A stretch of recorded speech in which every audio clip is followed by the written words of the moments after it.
السلام علیکم ورحمۃ اللہ وبرکاتہ۔ حدیث آف دی ڈے میں آپ کا میزبان عادل خان لودھیہ خدمت میں حاضر ہے۔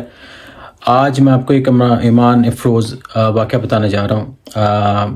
اگر آپ نے میرے چینل کو اب تک سبسکرائب نہیں کیا جلدی سبسکرائب کریں، لائک بھی کریں، شیئر بھی کریں اور بیل آئکن پہ کلک کریں تاکہ آپ کو میری آنے والی ویڈیوز کی اپڈیٹ ملتی رہے۔ حاکم الحدیث حضرت حافظ نشاپوری رضی اللہ تعالیٰ عنہ نے مشہور صحابی رسول صلی اللہ علیہ وسلم حضرت ایوب انصاری رضی اللہ تعالیٰ عنہ کے متعلق ایک نہایت رقت انگیز واقعہ بیان کیا ہے۔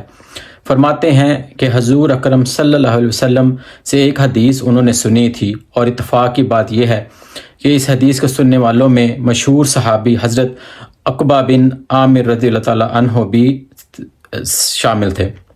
حضور پاک کے وصال شریف کے بعد جب فتوحات کا دائرہ وسیع ہوا اور مصر و شام اور روم و ایران پر اسلامی اقتدار کا پرچم لہرانے لگا تو بہت سے صحابہ حجاز مقدس سے مفتوحہ ممالک میں منتقل ہو گئے۔ انہی لوگوں میں حضرت عقبہ بن عامر بھی تھے جو مصر گئے اور وہیں سکونت پذیر کی۔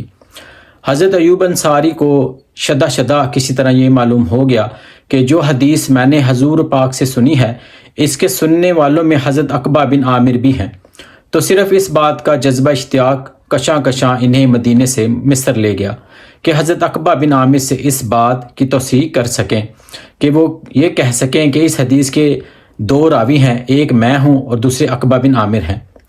ان کے اس والہانہ سفر کا حال بھی بڑا ہی رقت انگیز اور روح پرور ہے۔ فرماتے ہیں کہ جذبہ شوق کو ترنگ میں کہساروں وادیوں دریاؤں کو عبور کرتے ہوئے مصر پہنچے۔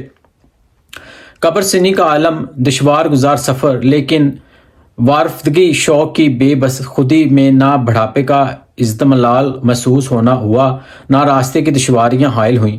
شب و روز چلتے رہے، مہینوں کی مسافت طے کر کے جب مصر پہنچے تو سیدھے مصر کے گورنر حضرت مسلمہ بن مخلد انصاری کی رہائش گاہ پر نزول اجلال فرمایا۔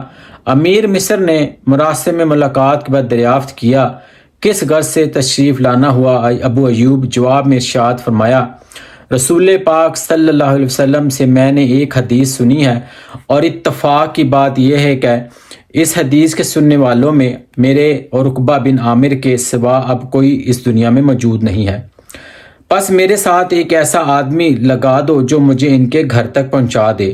یعنی مطلب یہ ہے کہ تمہارے پاس میں اس لیے نہیں آیا کہ تم سے ملنا مقصود تھا، بلکہ صرف اس لیے آیا ہوں کہ تم حضرت عقبہ بن عامر کے گھر تک میرے پہنچا دینے کا انتظام کر دو۔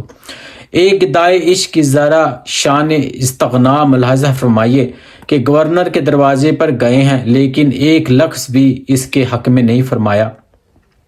راوی کا بیان ہے کہ وائی مصر نے ایک جانکار آدمی ساتھ کر دیا جو انہیں حضرت عقبہ بن عامر کے دولت قدے تک لے گیا۔ معانقہ کے بعد انہوں نے بھی سوال یہی کیا، کسی غرض سے تشریف لانا ہوا ابو ایوب؟ جواب میں فرمایا، ایک حدیث میں نے رسول پاک صلی اللہ علیہ وسلم سے سنی ہے، اس کا سننے والا میرے اور آپ کے سوا اب کوئی دنیا میں موجود نہیں ہے، اور وہ حدیث مومن کی پردہ پوشی کے بارے میں ہے۔ حضرت عقبہ نے جواب دیا کہ ہاں، حضور اکرم صلی اللہ علیہ وسلم سے میں نے یہ حدیث سنی ہے کہ جو کسی رسوائی کی بات پر مومن کی پردہ پوشی کرتا ہے، کل قیامت کے دن اللہ تعالیٰ اس کی پردہ پوشی فرمائے گا۔ حضرت ابو ایوب نے فرمایا، آپ نے یہ سچ کہا، یہی میں نے بھی سنا ہے۔ اس کے بعد بیان کرتے ہیں، اتنا سن کر حضرت ابو ایوب اپنی سواری کے پاس آئے، سوار ہوئے اور مدینہ کی طرف واپس لوٹ گئے۔ گویا مصر کے در و دراز کا سفر مقصد اس کے سوا اور کچھ نہیں تھا کہ آپ کان سے سنی دوسرے کی زبان سے سن لیں۔ حدیث دوست کی لذت شناسی کا یہی وہ جذبہ تھا جس نے مذہب اسلام کو مذہب عشق بنا دیا۔ حضرت امام حافظ نشاپوری نے واقعہ کے مخاتمہ پر رقت گداز میں ڈوبا ہوا اپنا یہ تاثیر و سپرد قلم کیا ہے۔ لکھتے ہیں، یہ ابو ایوب انصاری ہیں جو صحابیت میں ایک اقدم اور حضور اکرم صلی اللہ علیہ وسلم سے کثیر و رعایا ہونے کے باوجود صرف ایک حدیث کے لیے اپنے معاصر سے ملنے گئے اور دور دراز کا سفر ادا کیا۔ جس کے ساتھ ہی اپنے میزبان عادل خان لودھیہ کو اجازت دیجیے گا۔ السلام علیکم ورحمۃ اللہ وبرکاتہ۔